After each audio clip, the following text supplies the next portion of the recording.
Presiden Prabowo Subianto merespon tentang dugaan penggelapan dana makan bergizi gratis di Jakarta Selatan. Prabowo menjamin akan menyelesaikan masalah tersebut.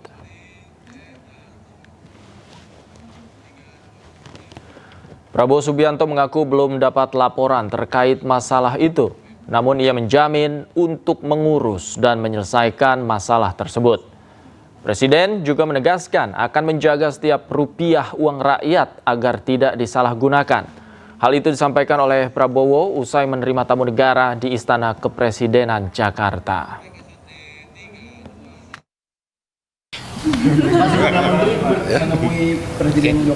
Saya nggak tahu ini laporan ini.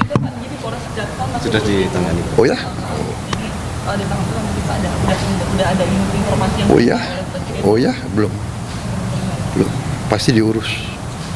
Setiap sen uang rakyat akan kita jaga. Ya.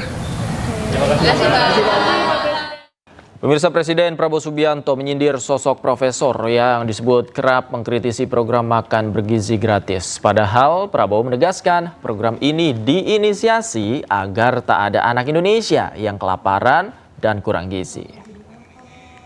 Kita memberi program makan bergizi, ada yang menentang, ada yang nyinyir, dan yang nyinyir kagetnya tuh ya ada yang profesor nyinyir gitu. Tapi nggak apa-apalah, ya kan? Biar nanti profesor belajar dari Ustadz Adi Hidayat gitu. Jangan-jangan dia profesornya di ruangan, nggak tahu belajarnya apa, tapi di ruangan. Kita mau yakinkan tidak ada anak Indonesia yang lapar. Kita mau yakinkan tidak ada anak Indonesia yang tidak tumbuh badannya karena kurang gizi. Yang jumlahnya itu cukup banyak. 25%. Dari 4 anak Indonesia 1 kurang gizi. Yang 3 mungkin ya pas-pasan. Saya kalau keliling,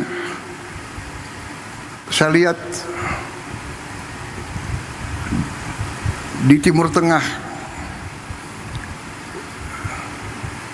gurun pasir, desert, nggak bisa ditanam. Tapi rakyatnya, anak-anaknya tinggi besar.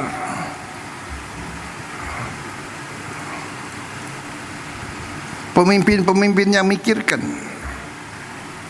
lahan yang sulit mereka jaga, sumber air yang sulit mereka jaga. Kita harus menghilangkan kelaparan dari bumi Indonesia. Ada yang mengatakan, oh yang penting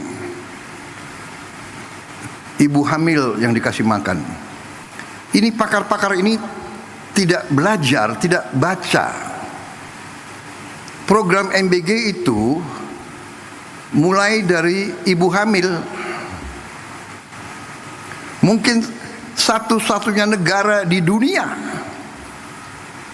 di mana ada program ibu hamil tiap hari makan diantar ke rumahnya. Coba kasih lihat di mana ada negara sekarang. Saudara-saudara sekalian, saya dapat surat dari pimpinan negara lain.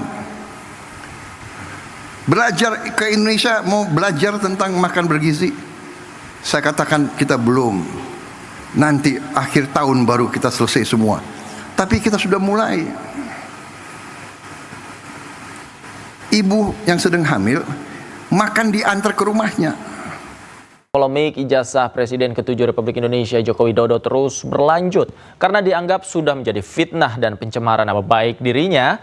Mantan orang nomor 1 Republik Indonesia tersebut akan menempuh jalur hukum.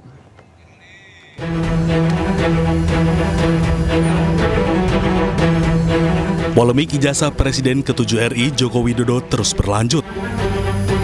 Mantan orang nomor 1 Republik Indonesia tersebut akan menempuh jalur hukum karena sudah menjadi fitnah dan pencemaran nama baik bagi dirinya. Joko Widodo menyebut dirinya siap menunjukkan ijazah asli jika diminta hakim pengadilan dalam persidangan. Joko Widodo menyebut seluruh permasalahan ijazahnya telah diserahkan kepada tim kuasa hukumnya dan tinggal menunggu langkah-langkah berikutnya. Nanti semuanya tolong ditanyakan kepada tim kuasa hukumnya. Mbak, sejauh ini guyon-guyon serunya Pak. Emang? Apa aja kayaknya guyon-guyon seru. Pak, lihat sini Pak.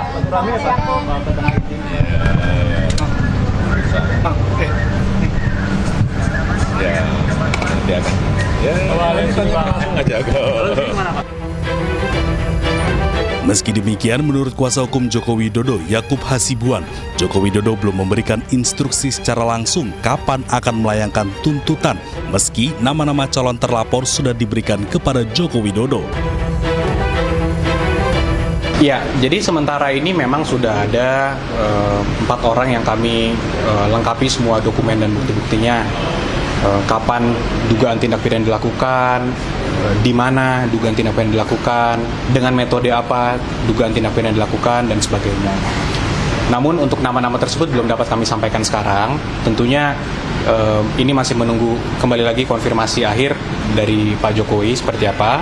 Namun jika nanti kami dapat arahan dari Bapak untuk melanjutkan langkah hukum ini, tentunya kami akan sampaikan. Jokowi menambahkan bahwa pihak-pihak yang menuntut dirinya tidak berwenang mengatur dirinya terkait penunjukan ijazah aslinya. Tim Liputan iNews melaporkan.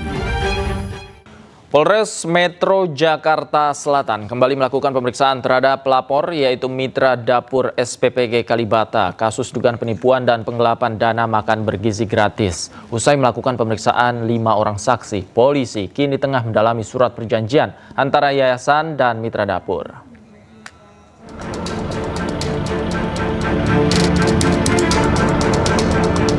Polres Metro Jakarta Selatan kembali melakukan pemeriksaan terhadap pelapor kasus dugaan penipuan dan penggelapan dana makan bergizi gratis, yaitu mitra dapur SPPG Kalibata. Setelah diambil keterangan, sebanyak 5 orang saksi dari mitra dapur SPPG Kalibata dalam kasus dugaan penipuan dan penggelapan dana MBG keluar dari kantor Polres Metro Jakarta Selatan. Pemeriksaan dilakukan terhadap pelapor, bagian administrasi, dapur, operasional, dan orang yang mengetahui perjanjian antara yayasan dan korban. Dana Harli, kuasa hukum pelapor, mengatakan polisi kini tengah mendalami surat perjanjian antara yayasan dan korban. Yang 5 itu sejauh ini pelapor, korban Ibu Ira, kemudian ada bagian administrasi di dapur, kemudian ada bagian operasional di dapur, kemudian ada orang yang mengetahui perjanjian antara Ibu Ira dengan yayasan. Seperti itu. Jadi ini, dari pertama kontrak 15.000 dipotong 2.500 untuk yayasan. 2.500 untuk yayasan. Jadi kita terima 12.500. Namun di pertengahan jalan ada yang 13.000, ada yang 15.000 per porsi. Nah, yang 13.000 per porsi masih dipotong 2.500 juga. Jadi kita terima 10.500. Dugaan niat jahatnya ada di situ. Karena pada bulan Desember kemarin, pihak yayasan itu sebenarnya sudah mengetahui ada perbedaan, ada porsi 13.000, ada porsi 15.000. Namun di perjanjian itu semua 15.000 per porsi. Sebelumnya, salah satu mitra dapur program makan bergizi gratis di Jakarta harus berhenti produksi karena merugi miliaran rupiah. Mereka berhenti produksi karena pembayaran tertunda. Mitra dapur SPPG Kalibata sendiri menyalurkan makanan bergizi gratis ke 19 sekolah di kawasan Kalibata, Jakarta Selatan dengan jumlah makanan sebanyak 3.400 porsi per hari. Oleh karena tak kunjung dibayar oleh yayasan meski dana untuk mitra dapur telah ditransfer Badan Gizi Nasional, mitra dapur SPPG Kalibata sempat berhenti beroperasi selama sepekan, hingga akhirnya melaporkan kasus dugaan penipuan dan penggelapan ke Polres Metro Jakarta Selatan. Dari Jakarta, Dan Helmi Sajangbati, iNews melaporkan.